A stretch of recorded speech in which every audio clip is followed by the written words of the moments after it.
Mr. Chairman, sir, thank you very much for giving me the time to speak. I stand to share a few thoughts on these amendments proposed by the government on the Juvenile Justice, Care and Protection of Children Act on behalf of my party. Let me begin by seeking to place the present amendments in a proper perspective. The Juvenile Justice, Care and Protection for Children Act, enacted in 2015, replaced the earlier Juvenile Justice, Care and Protection Act of 2000. This legislation was replaced the old Juvenile Justice Act of 1986. So we've had a series of legislations in the past 3 decades on this very important subject. And I do thank the Honorable Minister for bringing this up. And as she said, that we are all thankful that our children are being considered on a priority with the other important issues that are have been taken up in this session.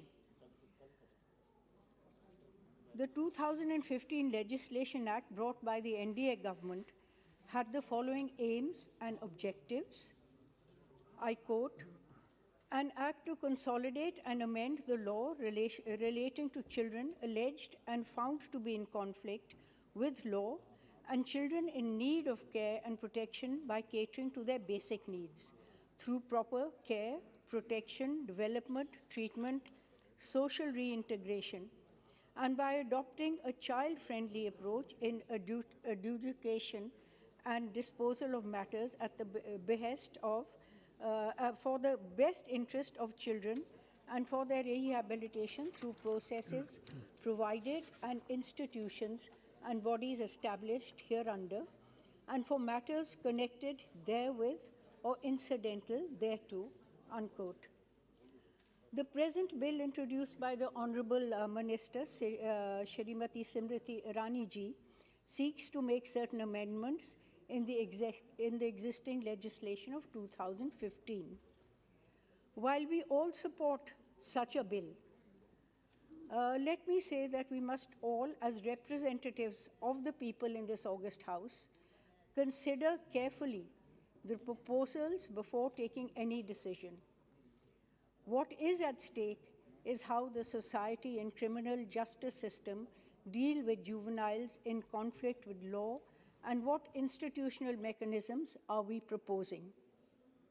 Our guiding principle must be to ensure that these delinquents should be handled sensitively, reformed, and prevented from lapsing into the world of crime later as young adults.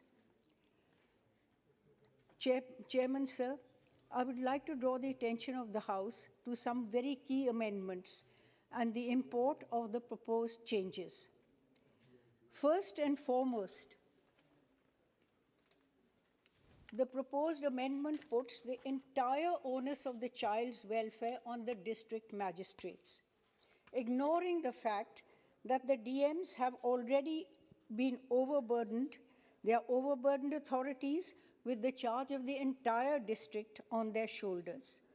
As members of Parliament, we all know the life of a district magistrate with his or her multifarious responsibilities.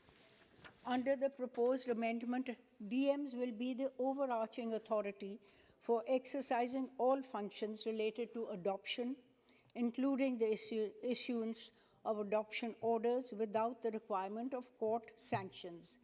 Here the Minister has put forward her observations, which seem very relevant. They will also be responsible for functioning and regular monitoring of all child welfare agencies, such as the Child Welfare Committees and the Justice Juvenile Boards, the District Child Protection Units, and the Special Juvenile Protection Units, centralizing all powers and responsibilities with respect to a child's rehabilitation and reintegration into society in one authority, and this may lead to serious delays and can have wider repercussions on the child's welfare. So I urge you to consider this aspect carefully. While it needs saying little needs saying that district administrations are the fulcrum of the district administration across India. We should be equally cognizant whether loading an already overburdened system will produce the desired results. This amendment has been introduced with the intent to further empower the DMs to act more decisively in the case of juvenile justice and child protection. However, what it really does in effect is gives them disproportionate powers and even more so, responsibilities on the extremely sensitive issues on the DMs.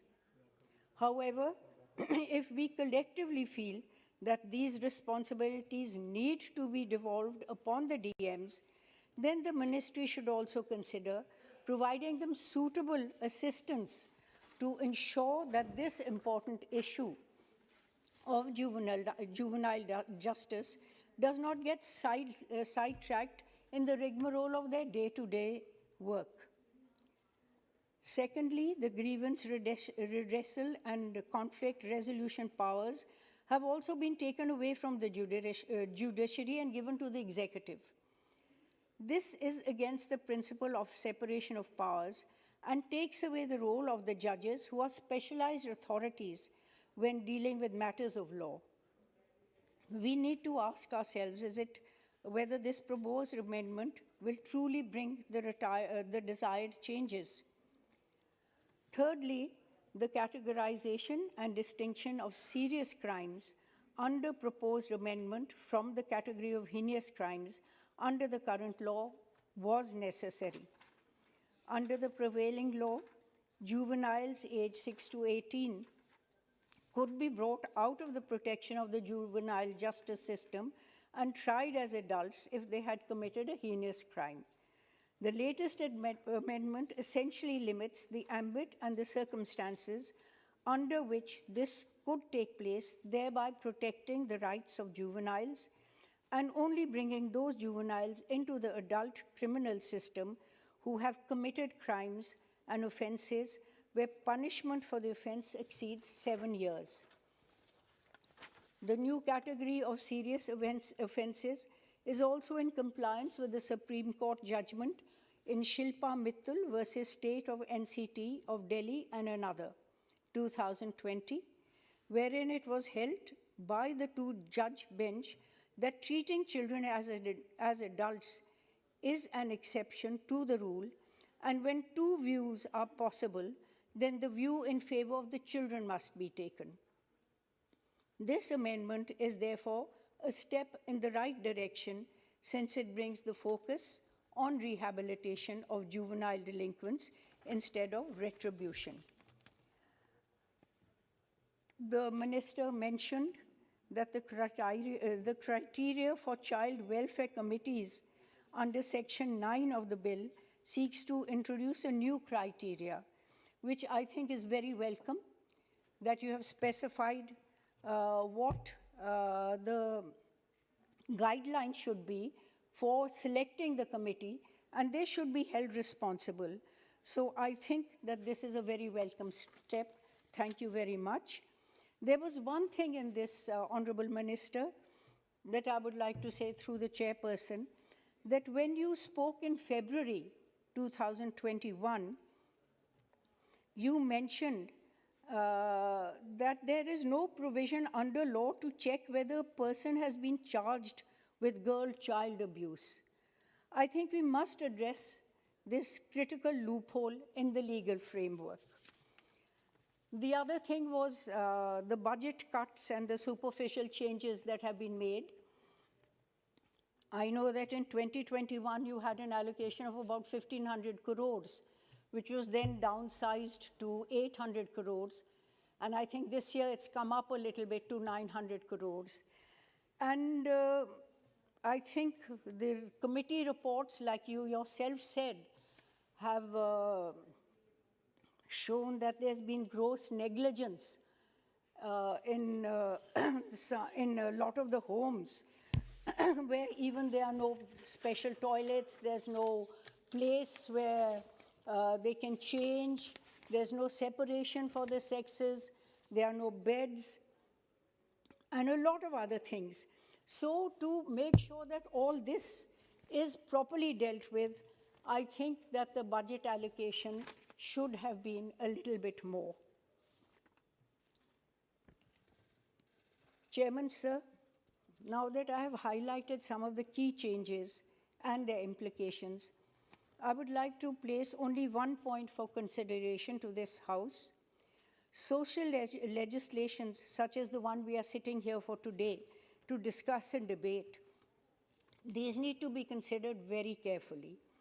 They are meant not only to provide a legal framework on any particular subject, but also they intend to mitigate certain social evils and improve social conditions with the aim of bringing about social reform. As they say, the taste of the pudding lies in the eating. Therefore, we must carefully consider both the intended and the unintended consequences of any legislative change we seek to enact, and also whether the existing legislations achieve its desired outcomes better than the proposed amendments. With these words, sir, I thank you for giving me time, and I hope that the Minister will take the few suggestions and implement them, and I do compliment her on bringing this very special Child Care Protection Amendment Act to this House, and I hope that we can serve and look after our children better. Thank you. Srimati